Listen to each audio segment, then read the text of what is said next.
তুচ্ছ ঘটনাকে কেন্দ্র করে দুর্বৃত্তের ছুরিকাঘাতে ঢাকা বিশ্ববিদ্যালয়ের শিক্ষার্থী ও ছাত্রদল নেতা শাহরিয়ার আলম শাম্য নিহত হয়েছে। মঙ্গলবার রাতে সোহরাওয়ার্দী উদ্যানের রমনা কালী মন্দিরের পাশে এই ঘটনা ঘটে। বিশ্ববিদ্যালয় প্রশাসনের দুর্বলতায় একের পর এক এই ধরনের শিক্ষার্থী হত্যাকাণ্ডের ঘটনা ঘটছে বলে মন্তব্য করে উপাচার্য ও প্রক্টরের পদত্যাগ দাবি করেছে ছাত্রদল। বুধবার ক্যাম্পাসে বিক্ষোভের ডাক দিয়েছে সংগঠনটি। ইশতিয়াক ইমনের রিপোর্ট। মঙ্গলবার মধ্যরাতে রাজধানীর সোহরাওয়ার্দী উদ্যানের ভেতরে ঢাকা বিশ্ববিদ্যালয়ের এফ রহমান হলের শিক্ষার্থী শাম্যকে বহনকারী মোটরসাইকেলের সাথে অন্য আরেকটি মোটরসাইকেলের ধাক্কা লাগে। এ সময় কথা কাটাকাটির এক পর্যায়ে শাম্যকে ছুরিকাঘাত করে পালিয়ে যায় দুর্বৃত্তরা। কালার এক্সপার্ট, জর্জ স্যাপ এবং মাইল্ড অন হ্যান্ডস টেকনোলজি সমৃদ্ধ অরিক্স ক্রিস্টাল ওয়াশ আপনার লন্ড্রি এক্সপার্ট।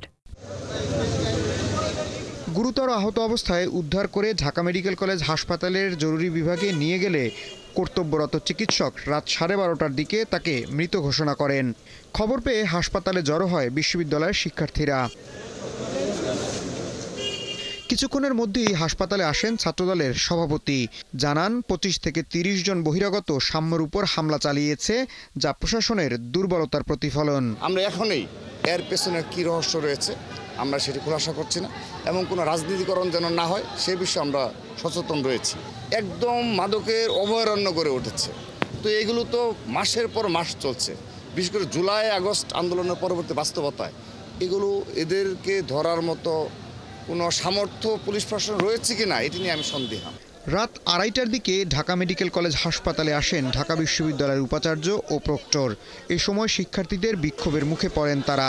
এক পর্যায়ে উপাচার্য গণমাধ্যমে কথা বলতে এলে শিক্ষার্থীদের তোপের মুখে হাসপাতালের এলাকা ছাড়তে বাধ্য হন।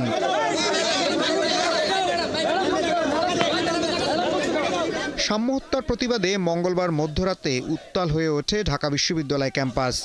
উপাচার্যের বাসভবনের সামনে বিক্ষোভ করে ছাত্রদল।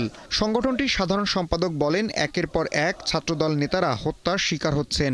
দায়িত্ব পালনে ব্যর্থতার দায়ে উপাচার্য ও প্রক্টরের পদত্যাগ দাবি করেন তিনি।